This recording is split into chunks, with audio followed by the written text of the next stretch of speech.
Bonjour, bienvenue dans la série sur la physique des particules. Nous allons continuer sur la mécanique analytique et donc nous voulons passer à une formulation continue où il y a non pas un certain nombre de variables discrètes, les positions généralisées, mais une infinité continue de telles variables, comme pour les champs. Pour cela, on va introduire un outil qui n'est pas très difficile, mais qui va nous faciliter grandement la vie. Cet outil, c'est la dérivée fonctionnelle. Alors, elle est semblable à la dérivée classique, c'est une généralisation des dérivées ordinaires qui permet de garder un formalisme tout à fait semblable. On garde le même formalisme que celui de Lagrange, mais avec des dérivées fonctionnelles. Alors, pour prendre un exemple, considérons n points de masse.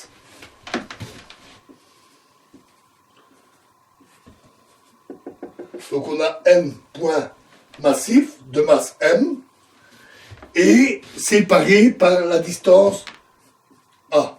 Ils sont disposés le long de la direction x et peuvent se déplacer selon la direction y.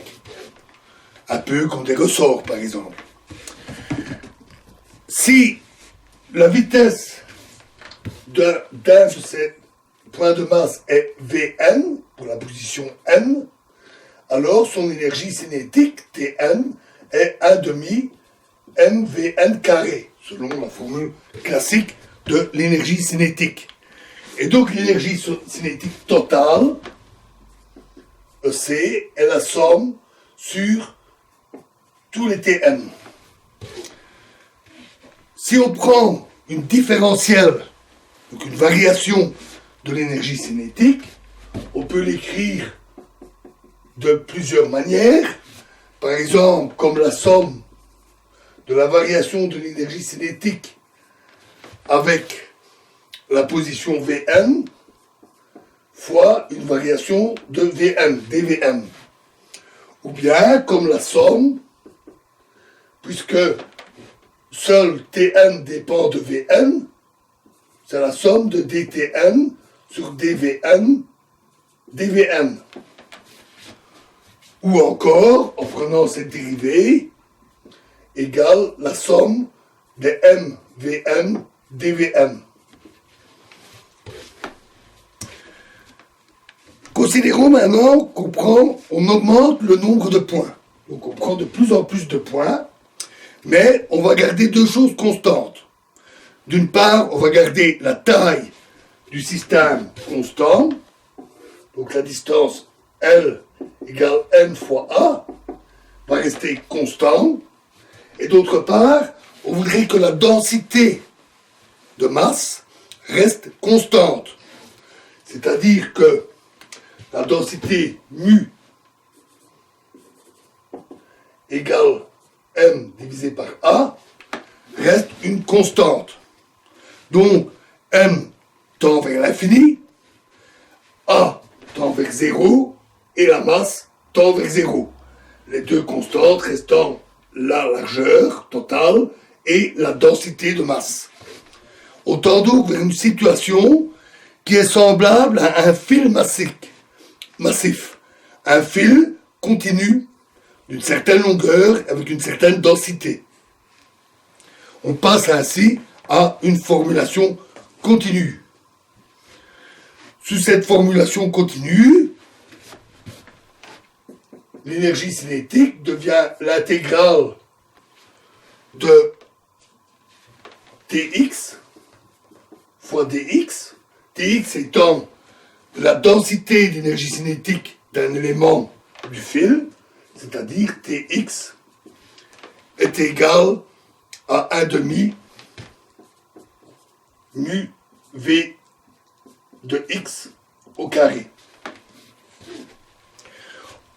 On remplace donc un système où les points se déplacent d'un delta. Donc si on note les vitesses en fonction de la position, delta Vn, par un système continu qui varie avec un delta V de x. Au lieu d'avoir une série de points qui se déplacent, on a un fil qui bouge verticalement. On peut alors calculer la variation de l'énergie cinétique en fonction de la variation de la vitesse. Et on a delta EC est égal à d bar EC, alors je vais expliquer ça tout de suite, sur d bar Vx fois dx fois delta Vx, plutôt c'est plus clair, delta Vx dx, c'est-à-dire aussi l'intégrale de dtx sur dvx fois delta Vx dx égale l'intégrale de mu v de x delta Vx dx. Donc on retrouve l'équivalent de ce que nous avons vu. Au lieu d'être une somme mvn dvn, on a la densité fois la vitesse fois la variation de la vitesse, équivalente à ici, ou alors la dérivée de t par rapport à v fois la variation de vitesse et dx. C'est donc tout à fait semblable.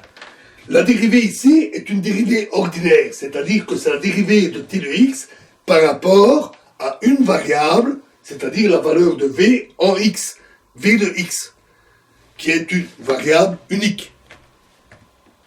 Et on note, par équivalence avec la notation précédente, ici,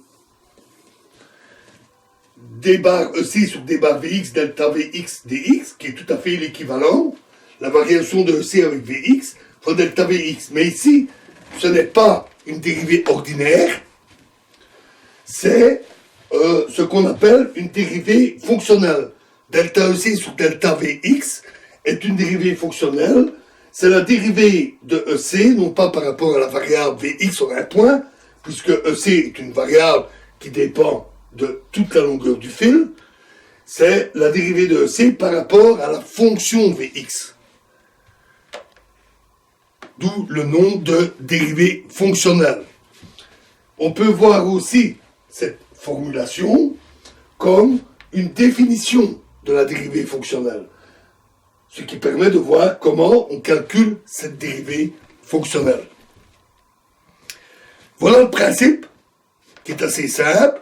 Le but est donc de garder une formulation semblable à la formulation discrète en définissant une nouvelle notion de dérivée. Celle-ci est une dérivée ordinaire par rapport à la variable Vx, tandis qu'ici c'est la dérivée fonctionnelle par rapport à la fonction V. D'ailleurs, en toute rigueur, il faudrait écrire dv et pas dvx. Sauf qu'on la note souvent comme fonction v de x. Voilà pour le principe sur un exemple assez simple. Donc, dans la prochaine vidéo, nous allons généraliser cela pour avoir une notion générale de dérivée fonctionnelle qu'on peut appliquer à la formulation lagrangienne. Je vous remercie.